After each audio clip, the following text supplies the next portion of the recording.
lo besó y le dijo: «Oh hijo mío, se te debe dar un reino digno de ti, pues Macedonia es demasiado pequeña para ti».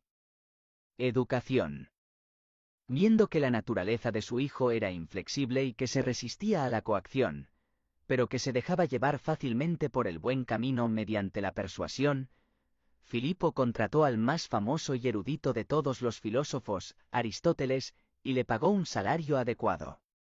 Hizo restaurar la ciudad de Estayeira, de la que Aristóteles era habitante original y que el propio Filipo había destruido, y devolvió a los ciudadanos que habían sido llevados al exilio o a la esclavitud. Así, Alejandro aprendió diversas materias y la filosofía de Aristóteles. Aristóteles también despertó el interés de Alejandro por la ciencia médica. A Alejandro le encantaba estudiar, y era aficionado a la lectura. Aristóteles consideraba la Ilíada de Homero como su Biblia, y llevaba el libro a todas partes, y lo ponía bajo la almohada cuando se iba a dormir. Aunque al principio Alejandro tenía plena fe en Aristóteles, que luego disminuyó en sus viajes por Asia, siempre conservó el interés por la filosofía. Su primera campaña. Cuando su padre Filipo marchó contra Bizancio, la ciudad que más tarde se llamaría Constancio, nombró a Alejandro regente temporal de Macedonia. Alejandro tenía entonces 16 años. En lugar de quedarse quieto, el joven Alejandro emprendió campañas contra las tribus rebeldes, las sometió y bautizó la ciudad con su nombre, Alejandrópolis. Además, rompió el pacto sagrado de los tebanos al participar personalmente en la batalla en primera fila. Su padre estaba tan orgulloso de él cuando regresó a casa, que no le importó que los macedonios llamaran a Alejandro su rey, y a Filipo su general. Riñas familiares. Su padre era un amante del sexo y del amor con chicas y chicos guapos. Filipo llegó a casarse con 8 mujeres y tuvo muchas otras amantes.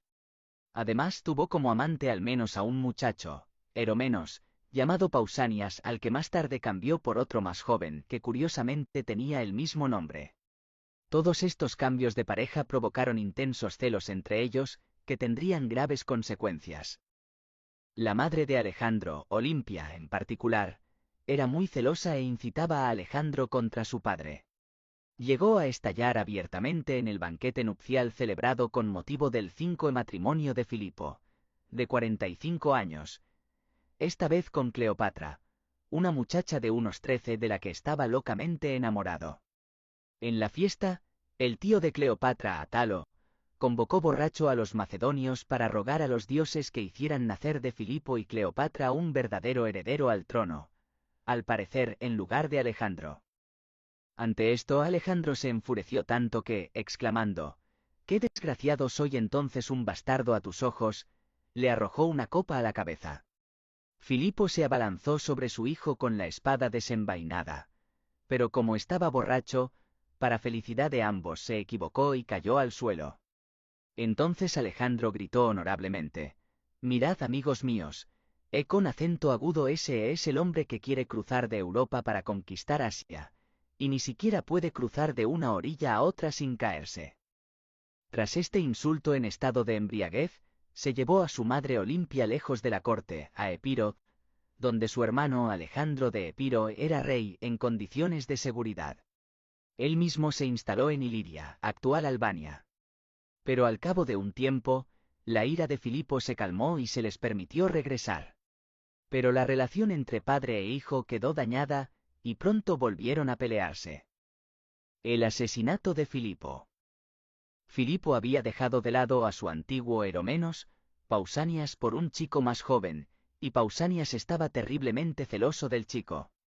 Molestó al muchacho con comentarios en tono burlón de que era un mariquita, que más le valía ser esposa, porque nunca llegaría a ser un hombre, etc. El nuevo Eromenos no vio otra salida que apuntarse a una misión militar en Asia, condenada desde el principio, para demostrar su hombría. En la primera batalla, el inexperto muchacho, que aún no había cumplido los 16 años, resultó muerto. De hecho, Pausanias había llevado así a este muchacho al suicidio. Pero aún así recibiría su castigo.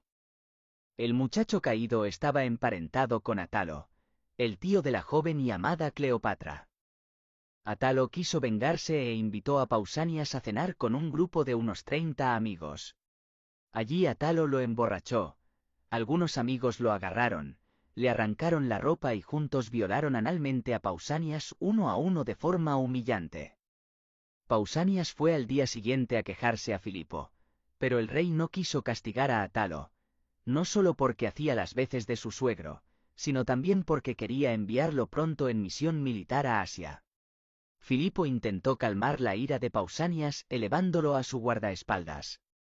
La necesidad de venganza de Pausanias se volvió entonces contra el hombre, que no quiso restaurar su honor, así que concibió el plan de matar a Filipo. Expresó su venganza contra su maestro, el sofista Hermócrates, y le preguntó cómo podía hacerse famoso. Hermócrates respondió, matando a aquel que era tan famoso que no sería olvidado, entonces su asesino tampoco lo sería. Planeó el asesinato de Filipo, en la boda de la hija que tenía con Olimpia y el hermano de ésta, Alejandro de Epiro, que se casaría así con su prima. Dejó sus caballos a las puertas de la ciudad con otros conspiradores. Luego se acercó a la entrada del teatro, donde se iba a celebrar un espectáculo con motivo de las bodas. Bajo su toga llevaba una daga celta. Cuando Filipo mostró a sus amigos sus asientos en el teatro, vio que la guardia de Corpese se mantenía a distancia, y que el rey estaba allí solo y desprotegido. Se abalanzó sobre el rey, le atravesó las costillas y lo apuñaló hasta matarlo. Luego corrió hacia la puerta donde había dejado sus caballos para huir. 3 guardaespaldas corrieron en ayuda del rey y los otros 3, incluido Atalo, persiguieron al asesino.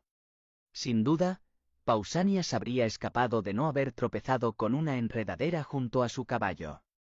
Cuando intentaba levantarse, los guardaespaldas se acercaron y lo mataron con sus lanzas. Los historiadores difieren en sus opiniones sobre el complot del asesinato.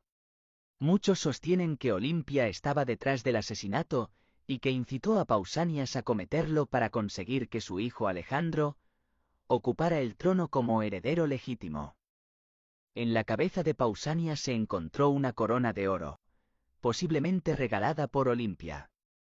También hay quien acusa al propio Alejandro de estar implicado en el asesinato, ya que sería el más beneficiado.